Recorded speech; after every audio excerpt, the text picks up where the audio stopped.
Hello students, welcome back to my channel UTD classes by Neeraj sir and today's our topic is exercise 5.2 और हम लोग exercise 5.2 का जो है पार्ट 2 करने जा रहे हैं। पार्ट 1 ऑलरेडी अपलोडेड है, प्लीज़ उसको देख लीजिएगा कायदे से। और पार्ट 2 जो है वो बहुत इंपॉर्टेंट क्वेश्चनों से भरा हुआ है, तो प्लीज़ वीडियो को देखते रहिएगा। So this is the question number 13 which is how many 3 digit number divisible by 7। कह रहा है 3 डिजिट की कितनी नंबर हैं जो 7 से कट जाती हैं। इस बात को हमें एपी से निकालना है। ये क्वेश्चन पेपर में बहुत बार आता है। How many 3 digit number divisible by 7, how many 2 digit number divisible by 3, how many 5 digit number divisible by 5। तो ऐसे बहुत सारे क्वेश्चन आते हैं, तो उसको करने का क्या प्रोसीजर है ध्यान से देखिए। देखिए क्वेश्चन ने बोला हाउ मैनी 3 डिजिट नंबर, जो 3 डिजिट के नंबर होते हैं जो कि 7 से कटने वाले हों। तो आइए 3 डिजिट नंबर की बात करते हैं। तो 3 डिजिट का सबसे छोटा नंबर है 100, 100 के बाद 101, 102 और dot dot dot dot dot. 3 digit का जो सबसे बड़ा नंबर है वो 999 है। अब इसके बीच में बहुत सारे नंबर है, हमें सिर्फ वही नंबर चाहिए जो 7 से कटते हों, जो कि 7 के क्या हो, डिविजिबल हो। तो अब आपको 7 का डिविजिबल चेक करना पड़ेगा, तो यहाँ से हम चेक करेंगे, ठीक है, क्योंकि हमें फर्स्ट नंबर निकालना तो पड़ेगा ही। जैसे कि मान लीजिए कि अगर मैंने यहाँ पे 7 से इसको डिवाइड किया तो नहीं, पूरा नहीं कटेगा, रिमाइंडर बच जाएगा। यहाँ भी 7 से पूरा नहीं कटेगा, रिमाइंडर बचेगा। यहाँ भी 7 से पूरा नहीं कटेगा, रिमाइंडर बच जाएगा। तो जब मैं ऐसे सॉल्व करते हुए आगे चला जाऊंगा तो मेरा जो पहला नंबर है 105 वो 7 से कटता है। याद होगा 15 7 105। तो यही पहला नंबर है 3 डिजिट का जो कि कटता है। अब इसमें बस 7 7 जोड़ते चले जाइए, तो ये हो जाएगा 112, 119 और dot dot dot so on. तो आगे से 7 से कटने वाले नंबर मिल गए। अब पीछे से 7 से कटने वाला नंबर चेक करेंगे। इसको 7 से चेक करेंगे, नहीं कटेगा, और चेक करेंगे, नहीं कटेगा। तो इसमें थोड़ा समय लग सकता है, ठीक है। तो आपको समय ना लगे उसके लिए आप क्या करिए, यहाँ पे 999 को 7 से डिवाइड कर दीजिए। 7 बन जाए 7, carry on 2, 7 4 28, this is 1, this is 9, 7 2 14, reminder 5। यानी कि अगर मैं 999 को 7 से डिवाइड कर रहा हूँ तो भी 5 बच रहा है।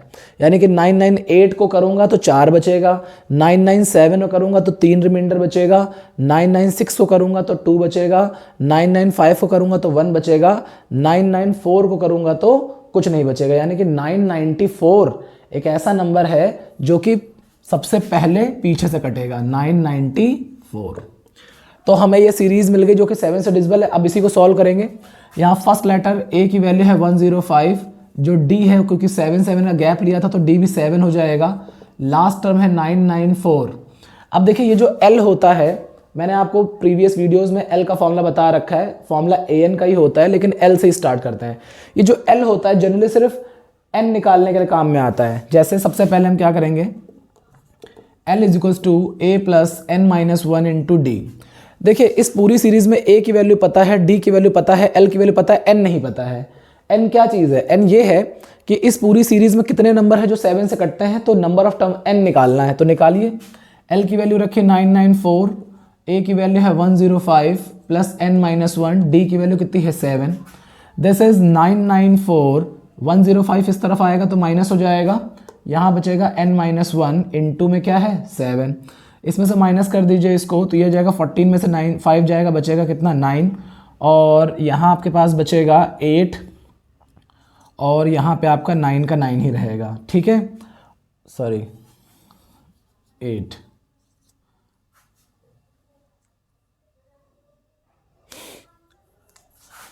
ना यहाँ पे 7 मल्टीप्लाई में इधर आएगा तो डिवीजन में चला जाएगा। दिस इज n माइनस 1 हो जाएगा। इससे 7 से काटेंगे तो 7 बन जाए 7, 7 2 14 और 7 7 49, n minus 1। So n is equals to 127, ये इधर आएगा तो plus 1, so n is equals to 128 terms. तो कुल मिलाकर के उसने पूछा था हाउ मेनी 3 डिजिट नंबर, तो कुल मिला के 128 ऐसे नंबर होंगे इस पूरी सीरीज के अंदर जो 7 से कटते होंगे। This is the answer.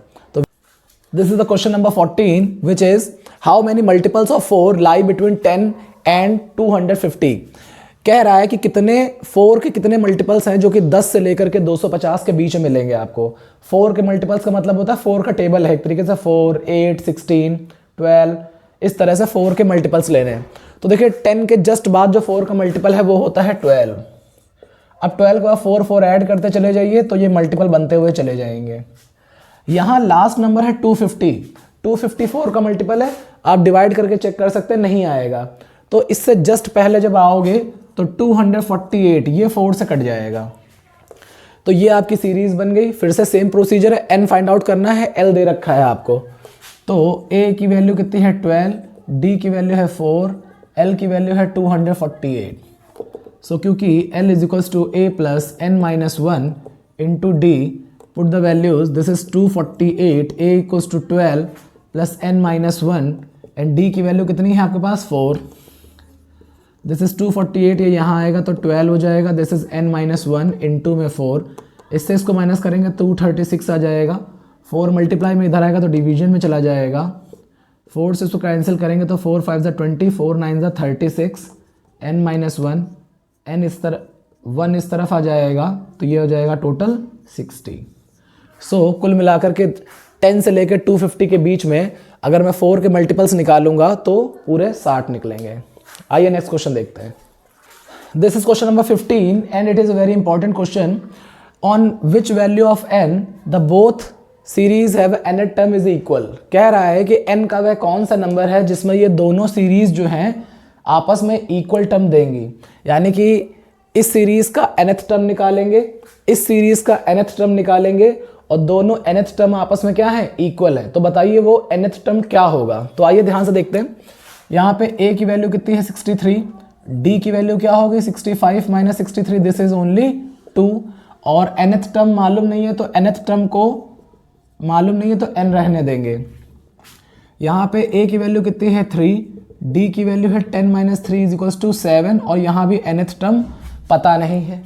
अब हम यहाँ पे nth टर्म निकालेंगे क्योंकि an is equals to a plus n minus 1 into D, और यहाँ भी फॉर्मूला लगेगा an is equals to a plus n minus 1 into में d। वैल्यू पुटअप करिए, an मालूम नहीं है, a पता है कितना है 63 है, n पता नहीं है, और d की वैल्यू कितनी है यहाँ पे 2 है। तो an इज इक्वल्स टू ये कितना आ जाएगा 63, 2 मल्टीप्लाई होगा, दिस इज 2n माइनस का 2, so an is equals to 62 minus 2, this is 61 minus plus 2n। तो ये मेरा यहाँ पे an निकल आया। यहाँ पे वैल्यू निकालते हैं, a की वैल्यू 3, n मालूम नहीं है, d की वैल्यू कितनी है आपके पास 7, this is 3 plus 7 into n, 7n minus 7, इसमें से इसको माइनस कर दीजिए, ये आ जाएगा 7n माइनस का 4, ये इसका nth वैल्यू है। अकॉर्डिंग टू क्वेश्चन दोनों के nth टर्म आपस में इक्वल है, तो यानी कि 61 प्लस 2n is equal to 7n minus का 4। सारे n एक तरफ कर लीजिए, नंबर एक तरफ कर लीजिए, दिस इज 2n, ये इधर से आएगा तो 7n माइनस में, दिस इज माइनस 4, ये उधर जाएगा तो माइनस का 61, दिस इज माइनस का 5n, दिस इज माइनस का 65, माइनस से minus cancel, n equals to 65 upon 5, n is equals to 13। तो इस सीरीज के टर्म को आगे बढ़ाएंगे तो 13th टर्म जो होगा, और इस सीरीज को आगे बढ़ाने पे 13th टर्म जो होगा वो दोनों की वैल्यू क्या होगी सेम हो जाएगी। तो अच्छे क्वेश्चन है, बहुत ध्यान से इनको करिएगा, एग्जामिनेशंस में आते हैं। नेक्स्ट क्वेश्चन देखते हैं। This is the question number 16 in which find the AP whose third term is equals to 16 and the seventh term is exceed the fifth term by 12। इस क्वेश्चन में देखिए लिखा हुआ है कि आपको AP फाइंड आउट करनी है, एक ऐसी AP जिसका थर्ड टर्म जो है वो 16 है और जिसका सेवेंथ टर्म जो है वो फिफ्थ टर्म से 12 ज़्यादा है। ऐसे क्वेश्चन हम लोग एक्सीड वाले क्वेश्चन कर चुके हैं। जो ज़्यादा होता है उसमें से कम वाले को माइनस कर देते हैं और जितना ज़्यादा होता है उसके इक्वल रख देते हैं। तो यहाँ पे A7 ज़्यादा है A5 से, तो A7 माइनस A5 कितना ज़्यादा है 12, तो इक्वल टू में 12। तो आसान क्वेश्चन है। सबसे पहले मुझे यहाँ पे A3 दे रखा है, तो A3 की वैल्यू 16 है। A3 का मतलब होता है A प्लस 2D की वैल्यू कितनी हो जाएगी 16। ये मेरी इक्वेशन नंबर 1 हो गई। यहाँ से देखते हैं, यहाँ पे ऐसा लिखा हुआ है A7 जो है वो एक्सीड है A5 से और कितना आ रहा है 12 एक्सीड है। तो A7 की वैल्यू क्या होती है A प्लस 6D माइनस ये होता है A plus 4D is equals to 12। मैंने आपको बता रखा है कि ब्रैकेट यहाँ माइनस होगा तो अंदर वाला सिंबल ब्रैकेट में रखेंगे वरना सिंबल गलत हो जाएंगे। ये हो जाएगा A plus 6D minus A, बाहर माइनस है तो ये हो जाएगा माइनस का 4D is equals to 12 plus A से माइनस A कैंसिल हो जाएगा, 6 में से 4 जाएगा, this is 2D is equals to 12, so d is equal to 2 6 12, तो d की वैल्यू 6 आ गई है। उठा के ये वैल्यू इक्वेशन 1 में रख लेंगे। In equation 1 a plus 2d is equal to 16, a plus 2 into D की वैल्यू 16 6 इंटू 16, तो a plus 12 is equal to 16, तो 12 उधर जाके माइनस हो जाएगा, दिस इज 4। तो a निकल आया है, d निकल आया है। अब आपको AP फाइंड आउट करनी है। तो AP कैसे बनती है? AP होती है a plus d, a plus 2d, a plus 3d and so on. तो AP क्या होगी? a की वैल्यू कितनी है आपके पास? 4, a में d ऐड होगा, 4 प्लस 6 दिस इज 10, a में 2d ऐड होगा, d का 2 टाइम करिए, 6 2 जा 12, 12 और 4 कितना हो जाएगा? 16। अब आपको AP समझ में आने लगी, 6 6 का गैप चल रहा है, यहाँ से 6 का गैप है, यहाँ 6 का गैप है, तो यहाँ 22, फिर 6 का गैप है 28, ऐसे सो ऑन आपकी AP बन जाएगी। तो this is the question. Easy questions हैं, ध्यान से देखते रहिएगा। आइए क्वेश्चन नंबर 17 देखते हैं। So this is the question number 17, which is find the 20th term from the last term of the AP 3 8 13 dot dot dot 253। Question कह रहा है कि आपको एक AP दे रखी है, इस AP के पीछे से 20th टर्म निकालिए। देखिए इसको करने के बहुत सारे प्रोसीजर हैं, ठीक है। आप पहले n निकाल लीजिए, फिर आगे से टोटल n निकल आएगा, फिर पीछे से वैल्यू निकालेंगे, तो ऐसे बहुत सारी चीज़ें। लेकिन मैं आपको एक फॉर्मूला देने जा रहा हूँ, ध्यान से देखिएगा। अगर आपको लास्ट से टर्म निकालना है, ठीक है, तो लास्ट से टर्म निकालने का फॉर्मूला होता है an is equal to l minus n minus 1 into में d। आप इस फॉर्मूले का यूज़ कर लीजिए, लास्ट से जो भी टर्म बोलेगा वो फाइंड आउट हो जाएगा। ये लास्ट से आने वाले टर्म की वैल्यू होगी जो कि आपको निकालनी है। l क्या है? लास्ट टर्म होता है। n क्या होता है? n जो नंबर पूछा होगा, यहाँ पे जैसे 20th टर्म पूछा है तो n की जगह 20 पुटअप करेंगे, और d जो होता है कॉमन डिफरेंस होता है। तो आइए सॉल्व करते हैं। इस AP में a की वैल्यू कितनी है? 3 है, और d की वैल्यू कितनी है? 8 माइनस 3 इज इक्वल टू कितनी है? 5 है। l की वैल्यू है 253। वैल्यू पुटअप कर दीजिए फॉर्मूले में।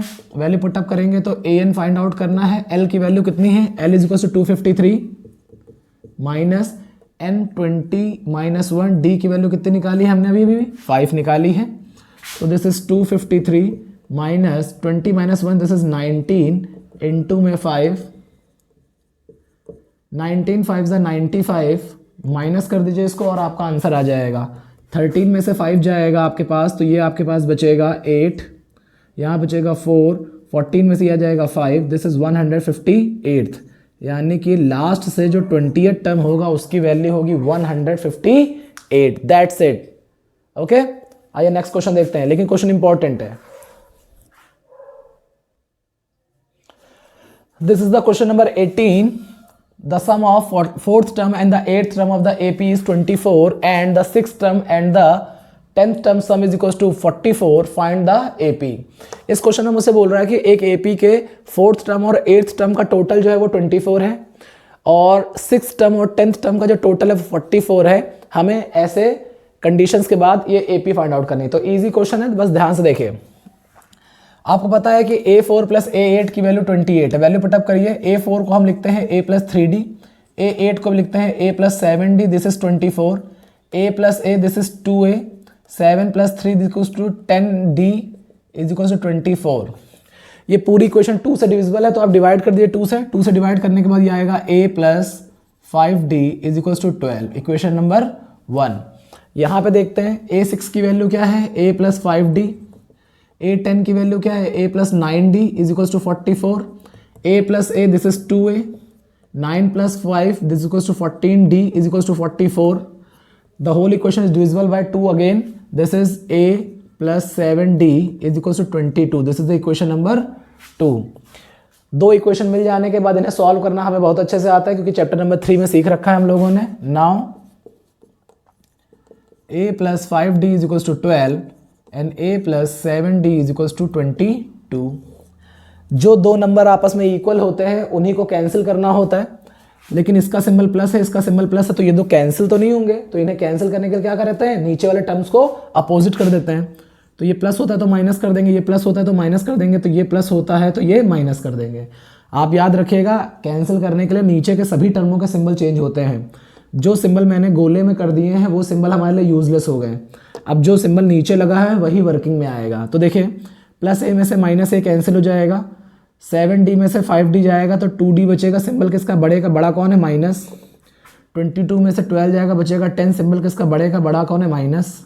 यहाँ से कैंसिल करेंगे d इज इक्वल टू आएगा 10/2। सो d की वैल्यू कितनी आ जाएगी 5। d की वैल्यू निकलने के बाद किसी भी एक इक्वेशन में रख दीजिए, वहाँ से a निकल आएगा। In equation 1 a plus 5d is equal to 12, तो a प्लस 5 इंटू डी की वैल्यू कितनी है 5 is equal to 12। a plus 25 is equal to 12, तो a is equal to 12 minus 25। Minus करेंगे तो a की वैल्यू आ जाएगी माइनस की 13। अब हमारे पास a निकल आया है, हमें AP फाइंड आउट करनी है, तो AP फाइंड आउट करिए। AP क्या होती है a plus d, a plus 2d so on, आगे की हमें पता चल जाती है। तो a की वैल्यू कितनी है माइनस का 13, a प्लस d की वैल्यू कितनी है माइनस 13 प्लस 5, ये क्या है minus 13 plus 2 into 5 and so on. This is minus 13, यहाँ पे माइनस करेंगे तो दिस इज़ माइनस का 8, यहाँ पे सॉल्व करेंगे 5 2 ज़ा 10, ये आ जाएगा माइनस का 3। अब हमें पता चल रहा है 5 5 का गैप होता चला जा रहा है। जब हम इससे 5 का गैप और ज़्यादा करेंगे यहाँ पे, मतलब यहाँ पे अगर मैंने प्लस का 5 ले लिया तो यहाँ पे प्लस का 2 आ जाएगा, उसमें प्लस 5 लेंगे तो 7 आ जाएगा एंड सो ऑन। इस तरह से आपकी AP फाइंड आउट हो जाएगी। तो क्वेश्चन बहुत ईजी है, ध्यान से देखिएगा। नेक्स्ट क्वेश्चन देखते हैं। This is the question number 19 which is based on word problem. तो क्वेश्चन सेज दैट कि Subbarao is starting a work in 1995 and his starting salary equals to 5,000 rupees and his increment is at 200 rupees per year. So in which year the salary will become 7,000? Question कह रहा है कि Subbarao 1995 में काम करना शुरू करता है, उसकी सैलरी स्टार्टिंग सैलरी 5,000 रुपये है, हर साल उसे 200 रुपये का इंक्रीमेंट मिलता है। तो बताइए कि इस तरह से सैलरी मिलते मिलते और इंक्रीमेंट मिलते मिलते कौन से साल में, कौन से ईयर में उसकी सैलरी 11,000 हो जाएगी, यानी कि नंबर ऑफ ईयर निकालना है। तो ध्यान से देखिए, स्टार्टिंग सैलरी जो है वो 5,000 रुपीज़ है, तो ए की वैल्यू है 5,000 रुपीज़। ये जो इंक्रीमेंट है हर साल हो रहा है, हर साल 200 जुड़ेगा, फिर अगले साल फिर 200 जुड़ेगा, फिर अगले साल फिर 200 जुड़ेगा, यानी कि ये कॉमन डिफरेंस है जो हर साल जुड़ रहा है।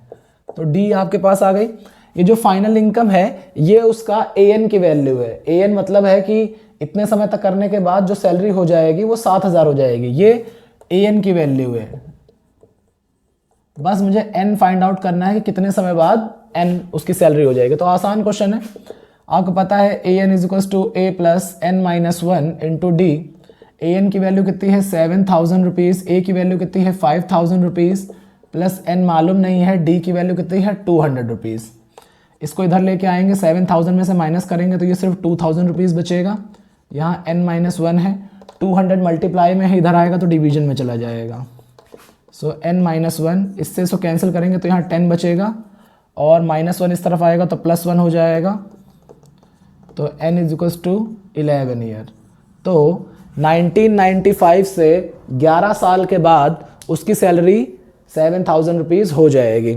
अब चाहे तो 1995 में 11 साल जोड़ करके सन निकाल लीजिए, वरना यहीं पे आंसर छूट जाएगा। How many years, after how many years the salary will become 7,000 rupees. So after 11 years the salary will become 7,000 rupees. तो ईजी क्वेश्चन है, बस ध्यान से देखिएगा। नेक्स्ट क्वेश्चन देखते हैं। This is the last question of the exercise 5.2. The question says that Ramkali saved 5 rupees in a first week of a year and increased 1.75 rupees weekly. And after the nth week, the saving will become 20 rupees 75 पैसा. Find the n. तो similar question है previous जैसा। तो इस question में देखिए, starting week में salary कितनी, उसने कितना सेव किया है 5 रुपये। हर महीने वो कितना, हर वीक वो कितना सेव कर लेती है 1.75। तो ये उसमें जुड़ता चला जाएगा। तो यानी कि डी की वैल्यू आपको दे रखी है 1.75 रुपीज़। उसने बताया कितने n के बाद में, n पता नहीं है मुझे, वही फाइंड आउट करना है। और n हफ्तों के बाद में उसका जो पैसा है वो इतना हो जाएगा, यानी कि ये वैल्यू ऑफ AN है। तो AN is equals to 20.75 rupees. Put the value in the formula. The formula is AN is equals to A plus N minus 1 into D.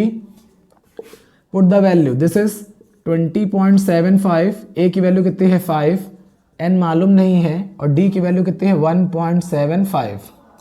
इसको इधर ला के माइनस कर दीजिए तो 20.75 में से 5 माइनस हो जाएगा, ये हो जाएगा n माइनस 1 इंटू 1.75। इसमें से इसको माइनस कर देंगे तो ये आपके पास बचेगा 15.75 और यहाँ पे आपके पास है n माइनस 1, ये मल्टीप्लाई में इधर आएगा तो डिवीजन में आ जाएगा 1.75। पॉइंट से पॉइंट कैंसिल कर दीजिए, इससे इसको डिवाइड करेंगे तो आपको 9 आ जाएगा। This is n minus 1, n equals to 9 plus 1 minus इधर आएगा तो प्लस 1, तो n की वैल्यू आ जाएगी 10। तो 10th वीक में 10वें हफ्ते में उसके पास इतने रुपए हो जाएंगे। So this is the exercise number 5.2 completed in this video. So please अगर आपको वीडियो अच्छी लगी हो तो लाइक करिएगा, शेयर करिएगा, कमेंट करिएगा और प्लीज़ ज़्यादा से ज़्यादा लोगों को ये वीडियो शेयर करिए, क्योंकि जिनके पास ये वीडियो जाएगा हो सकता है उनको बहुत ज़्यादा नीड हो। ठीक है, तो thank you, please have a nice day.